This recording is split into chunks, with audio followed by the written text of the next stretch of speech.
ఒకప్పుడు దేశ రాజకీయాల్లో పప్పు అనే పదం వినిపిస్తే వెంటనే గుర్తొచ్చే పేరు రాహుల్ గాంధీ.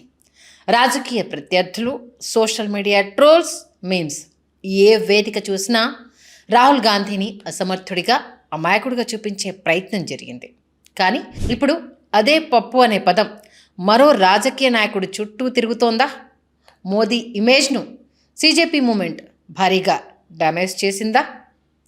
ఒకప్పుడు బీజేపీ రాహుల్ గాంధీపై నిర్మించిన ఇమేజ్ ఇప్పుడు రివర్స్లో నరేంద్ర మోదీని వెంటాడుతున్న పరిస్థితి చాలా స్పష్టంగా కనిపిస్తోంది. అంటే ఇది కేవలం ఒక వ్యక్తిపై వచ్చే మీమ్స్ గురించి కాదు. ఒకప్పుడు మోదీ పొలిటికల్ ఇమేజ్ను పెంచేందుకు ఎంతో శక్తివంతంగా పనిచేసిన సోషల్ మీడియా ఇప్పుడు అదే మోదీని ఒక మీమ్ మెటీరియల్గా ఎలా మార్చింది అనేదే ఇప్పుడు ఇంట్రెస్టింగ్ టాపిక్.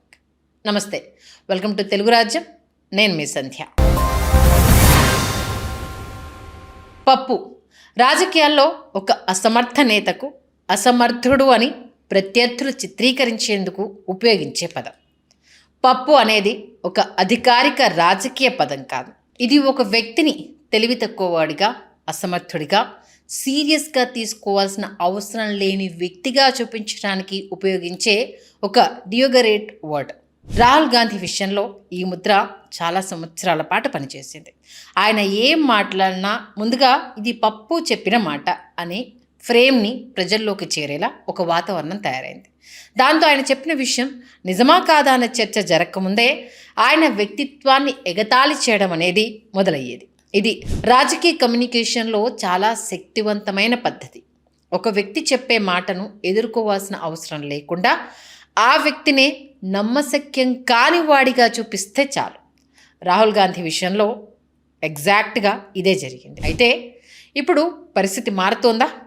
ఈ పదం ఇప్పుడు ప్రధాని మోదీని హేళన చేసేందుకు యువత ఉపయోగిస్తోందా? ముఖ్యంగా జెన్జీ యువత సోషల్ మీడియా ప్రపంచంలో నరేంద్ర మోదీని చూసే విధానంలో మార్పు కనిపిస్తోంది. ఒకప్పుడు ప్రధాని మోదీ చుట్టూ ఏర్పడిన అజేయ నాయకుడు, ఎవరు ఎదుర్కోలేని రాజకీయ యూథుడు, ప్రతి పరిస్థితిని తనకు అనుకూలంగా మలుచుకోగల నాయకుడు అనే ఇమేజ్కు బదులుగా ఇప్పుడు మీమ్స్, రీల్స్, వ్యంగ్య వీడియోలు పెరుగుతున్నాయి. అంటే ఒకప్పుడు ఒక నాయకుడిని రాజకీయ ప్రత్యర్థులు ఎగతాళి చేసేవారు. ఇప్పుడు ప్రజలే అధికారంలో ఉన్న నాయకుడిని మీమ్స్ ద్వారా ప్రశ్నిస్తున్నారు. మోదీ ఇమేజ్కు డెంట్ కొట్టడంలో సీజేపీ మూమెంట్ చాలా కీలకంగా పనిచేసింది. ఈ సీజేపీ ఉద్యమం మొదట్లో చాలామందికి సీరియస్గా అనిపించలేదు. ఇది ఎవరో వెనుక నుంచి నడిపిస్తున్న ఉద్యమం కావచ్చు, ఇది మరో రాజకీయ పార్టీకి బీటింగ్ కూడా కావచ్చు, ఇది కేవలం సోషల్ మీడియాలో హడావుడి చేయడం మాత్రమే దీనికి తెలుసు. జెన్జీ అనేది ఫోన్లో మాత్రమే ఉంటుంది, రోడ్లపైకి అస్సలు రాదు. ఇలాంటి అనుమానాలు చాలానే వచ్చాయి. కానీ ఆ అనుమానాలను దాటి యువత పెద్ద సంఖ్యలో రాజకీయంగా కనిపించడం ప్రారంభమైంది. ఇక్కడ ఒక కీలకమైన విషయం ఉంది. ఈ ఉద్యమంలో పాల్గొన్న యువత, నిరసనకారులు సంప్రదాయ రాజకీయ భాషను ఉపయోగించలేదు. సాధారణంగా భారత రాజకీయాల్లో చర్చ అంటే బీజేపీ వర్సెస్ కాంగ్రెస్, హిందుత్వ వర్సెస్ లిబరిజం, రైట్ వర్సెస్ లెఫ్ట్ అనే ఫ్రేమ్లోనే జరుగుతూ ఉండేది.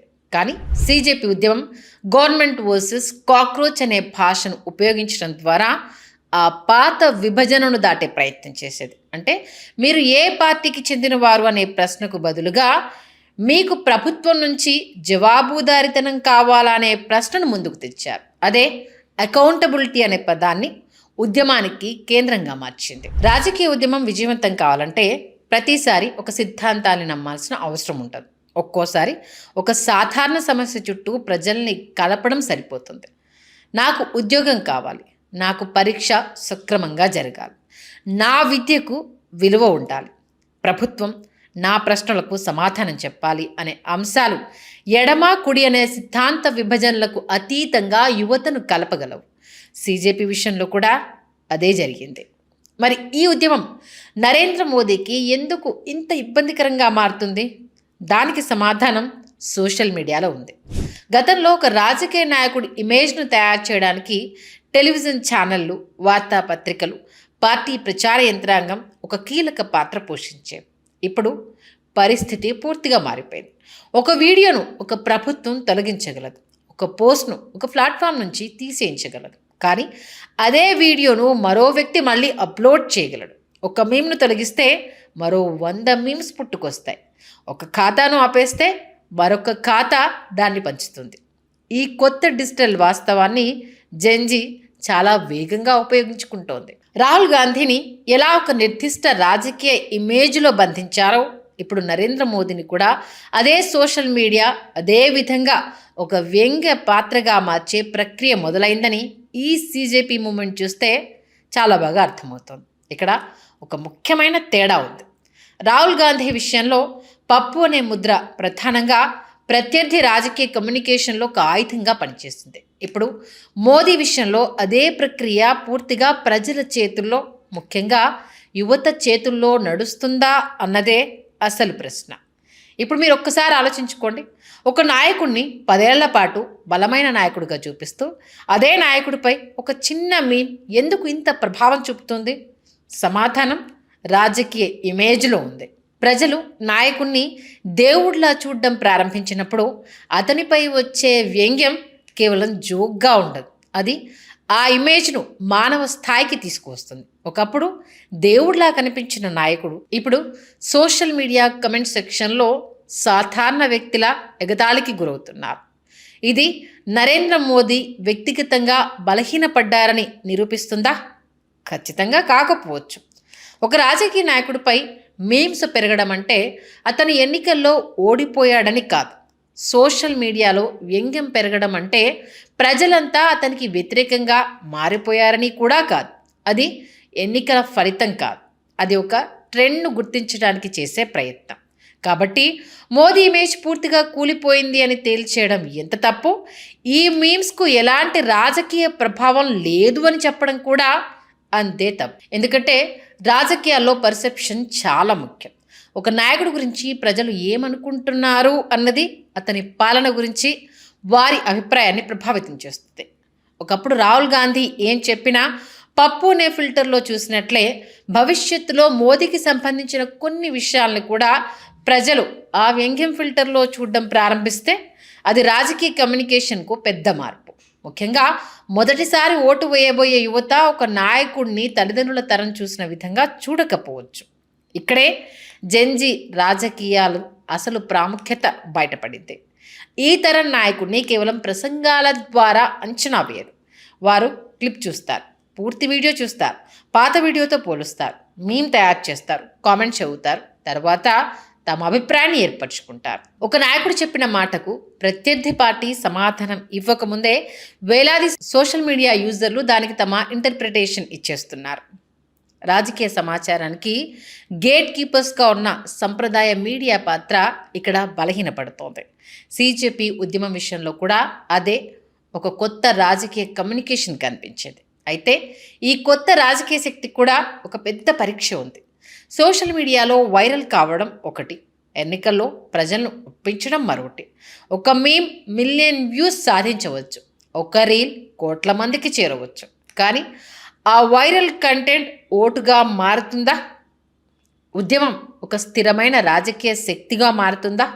యువత కొన్ని వారాల తర్వాత కూడా అదే ఉత్సాహంతో రోడ్లపైకి వస్తుందా? ఒక నాయకుడిని వ్యంగ్యంగా విమర్శించడం చాలా సులభం, కానీ ప్రత్యామ్నాయ పాలన ఎలా ఉండాలి అనే ప్రశ్నకు సమాధానం ఇవ్వడం కష్టం.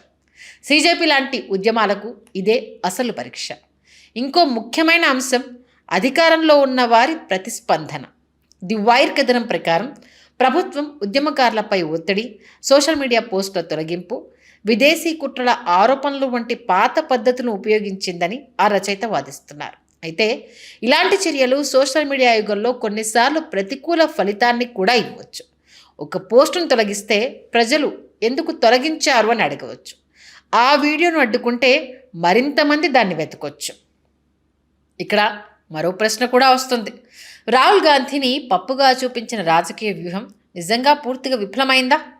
భారత్ జోడో యాత్ర తర్వాత రాహుల్ గాంధీపై ఉన్న పప్పు ఇమేజ్ గణనీయంగా బలహీనపడిన మాట కాదనలేనిది. ఆయన ప్రజల మధ్య నడవడం, ప్రజలతో మాట్లాడడం, సాధారణ దుస్తుల్లో కనిపించడం, మీడియాతో మాట్లాడడం వంటి అంశాలు ఆయనపై ఉన్న పాత ఇమేజ్ను మార్చాయనడంలో సందేహం లేదు. అంటే రాజకీయ ఇమేజ్ అనేది శాశ్వతం కాదు. ఒకప్పుడు బలహీనంగా ఉన్న ముద్రను ఒక నాయకుడు తన ప్రవర్తనతో మార్చగలిగాడు. అలాగే అధికారంలో ఉన్న నాయకుడి ఇమేజ్ కూడా కాలక్రమంలో మారవచ్చు. ఒకప్పుడు రాజకీయ పార్టీలు ప్రజల పర్సెప్షన్ను షేప్ చేసేవి. ఇప్పుడు ప్రజలే రాజకీయ పార్టీల పర్సెప్షన్ను షేప్ చేస్తున్నారు. ఒకప్పుడు పార్టీలు మీమ్స్ తయారు చేసి ప్రజలకు పంపేవి. ఇప్పుడు ప్రజలు మీమ్స్ తయారు చేసి పార్టీలను ఇబ్బందులు పెడుతున్నాయి.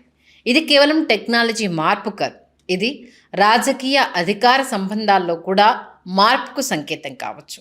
మరి దీని ప్రభావం 2029 ఎన్నికల వరకు వెళ్తుందా అంటే ఇప్పుడే చెప్పడం సాధ్యం కాదు. కానీ ఒక విషయం మాత్రం స్పష్టంగా కనిపిస్తోంది. భారత రాజకీయాల్లో యువత కేవలం ప్రేక్షకులు కాదు, వారు కంటెంట్ క్రియేటర్స్, వారు మీమ్ మేకర్స్, వారు పొలిటికల్ కమెంటేటర్స్, వారు ప్రొటెస్టర్స్, వారు ఒక నాయకుడి ఇమేజ్ను ఒకే రాత్రిలో మార్చగల సామర్థ్యం కలిగిన డిజిటల్ సమాజం కలిగిన వారు. అందుకే ఏ పార్టీ అయినా ఏ నాయకుడైనా మా నెరేటివ్ మేమే నిర్ణయిస్తాము అని అనుకోవడం ఇక అంత సులభం కాదు. ఒకప్పుడు రాహుల్ గాంధీని పప్పు అని పిలిచి నవ్వించిన రాజకీయ సంస్కృతి ఇప్పుడు అదే భాషను మోదీపై ఉపయోగిస్తున్న యువతను చూస్తోంది. ఇది కర్మ అని కొందరంటారు, పొలిటికల్ సైకిల్ అని మరికొందరంటారు, ఇంకొందరు ఇది కేవలం సోషల్ మీడియా నాయిస్ మాత్రమే అంటారు. కానీ నిజం ఏదైనా కావచ్చు, ఒక విషయం మాత్రం తిరస్కరించలే. రాజకీయాల్లో ఇమేజ్కి ఉన్న మోనోపలి పగులుతోంది. ఒక నాయకుడిని ప్రజలు ఎలా చూడాలో ఒక పార్టీ నిర్ణయించే రోజులు తగ్గుతున్నాయి. ఇప్పుడు ప్రజల చేతిలో కెమెరా ఉంది, ఎడిటింగ్ యాప్ ఉంది, సోషల్ మీడియా ఉంది, ఇంకా ముఖ్యంగా చెప్పాలంటే వ్యంగ్యం అనే ఆయుధం ఉంది. హలో, తెలుగు రాజ్యం ఛానల్ చూస్తున్నారా? సామాజిక రాజకీయ జీవన చిత్రణే తెలుగు రాజ్యం. అతిశయోక్తులు అసత్యాలు ఉండవు. రాజకీయ కోణం కాదు, ప్రజా కోణమే కొలబద్ద. తెలుగు రాజ్యం వీక్షణ మీ ఉత్తమ అభిరుచికి నిదర్శనం.